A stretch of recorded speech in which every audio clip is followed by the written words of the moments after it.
There is a second brain in your gut. How you think, how you feel, everything is decided by what's happening in the gut. Such a powerful instrument, if you do not know how to handle it, it's a serious problem.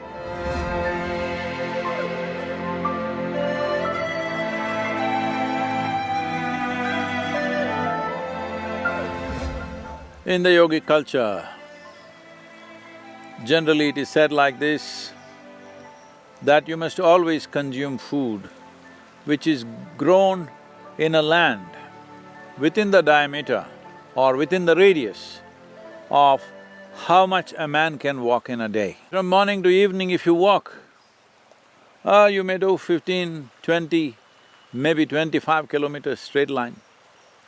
So 25-kilometer radius, within that you must eat. What is the logic behind this? What is the science behind this? Well, what is happening in the soil as microbiome activity and what is happening in the human gut for the same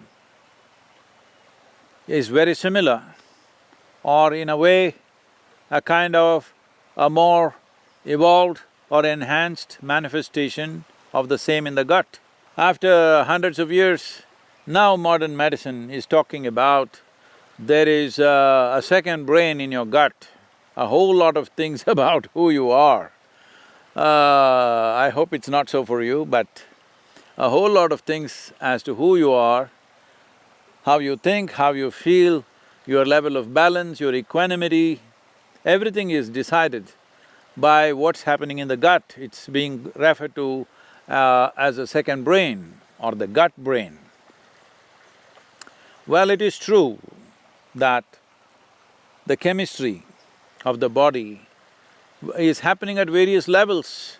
One thing is the glandular secretions are very important in managing the chemistry, but gut is the place where the input for the chemical factory that you are is coming, all the food. So what kind of food? If the food is coming from the land upon which you stand, then it has a certain relationship. This whole problem, the human problem is this, that just because you can prance around a little bit, you think… Some people are even saying they have come from some other planet or some other universe, they are claiming. Well, if you were made like this tree, roots sticking into the soil, you would clearly know that you came from the soil. Just because nature's magnanimity, it allowed you to prance around a little bit and you're getting all confused as to what is your source. So being in touch with the source, which is the soil, your evolutionary process itself has been conducted by soil, instigated by soil. The most basic aspect of evolution, from where life has evolved into more and more complex forms of life on this planet in its millions of manifestations. And today, well, we can claim at least that we are the most evolved creature on the planet. We're yet to become a being, still evolved creatures with enormous capability. This capability, unfortunately, is working against us, our intelligence.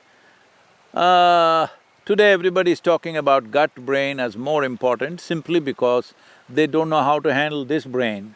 This brain is becoming a serious problem. Everybody thinks this is the basis of all mental issues and problems. Yes, it is. If you don't know how to handle it, such a powerful instrument, if you do not know how to handle it, yes, it's a serious problem. So now they're falling back on their gut brain, which is more reliable, at least it's involuntary. So the gut microbes and what's happening in the topsoil are very similar, and it not only has life-making material, it also has many remedies in terms of… Today we would like to call it medicines, but I would call them remedial forces. Like for example, it has been found that many studies have happened where it has been found children playing in the soil outside always have a richer gut microbiome, not because they're eating soil, simply it happens because your body and the soil are not two different things. just in two different forms. Whether you make a pot out of this soil, or you make a picture out of this soil, or you make a human body out of this soil, it is all soil. So the connection and the integration either through food or being physically connected is very, very important. And the modern lifestyle has completely removed us from the soil. We are living way up from the soil and well, even when we have to walk on the ground, she wears high heels which are 6 inches tall. I am not against ladies and their fashion, they can do whatever they want, but being in touch with the earth and above all with the soil is a very important part of healthy and balanced life. There is any number of things and people have always for ages, when they want to find peace, when their mind is disturbed, they go into the jungles and the mountains and sit quietly. In yoga, always we lie down on the floor without any kind of insulations except organic insulation, because our body should be connected and also the electrical negative needs to happen. So, your body gets kind of like a earthing, and the negative, it neutralizes the extra positive charge which can cause restlessness, which can cause unnecessary activity, neurological activity, which can lead to various kinds of problems. It's like you're keeping your engine all the time at high revs. So people went into the jungles and forests and mountains and they just sat down and they found they became peaceful. This has got something to do with the connection with the soil. You can think this is a tree, but this is soil. You can think that's an animal, that is soil. You can think this is a human being, this is soil. So, this connection is very important. Today I just heard that when I was in Los Angeles, they were telling me there is a farm just outside of LA where if you pay $50, you can hug a cow for about half an hour. Oh, because you're trying to connect to the soil, you're trying to enrich the gut microbiome, you're trying to bring some semblance of balance into you. Well, if you had a powerful yogic practice, you could do that yourself from within, but if that is not there, the simplest thing is to be in touch with soil. And it is a fact that over 300 million people suffer from asthma. Half of the children in United States develop wheezing by the time they are 3 years of age, and they are on all kinds of medications. People are allergic to all sorts of things. Well, 100 years ago, you had never heard of these allergies. Very rare few had that. Today, it's becoming like a normal thing, everybody is allergic to something. I've met people who are allergic to sunlight. I've met people who are allergic to rainwater.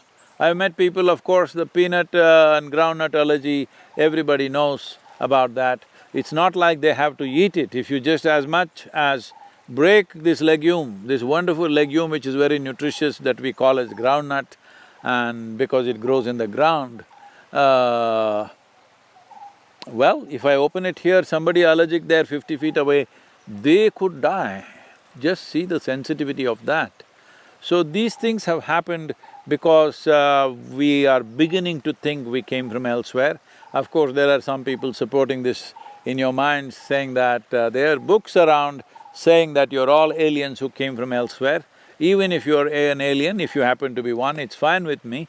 Maybe I'm also one, you know, I look like this. I may also be one, but we have adapted well to the life on this planet. So, our life, our body, our food and our death is with the soil. It must be understood that those who live in farms and open areas, the propensity towards allergies is way less for rural children and children who live elsewhere. Have you heard of anybody in Africa having pollen allergy or something else? Have you heard of any tribals who are living close by here, anybody having any lactose intolerance? Such things are unheard of.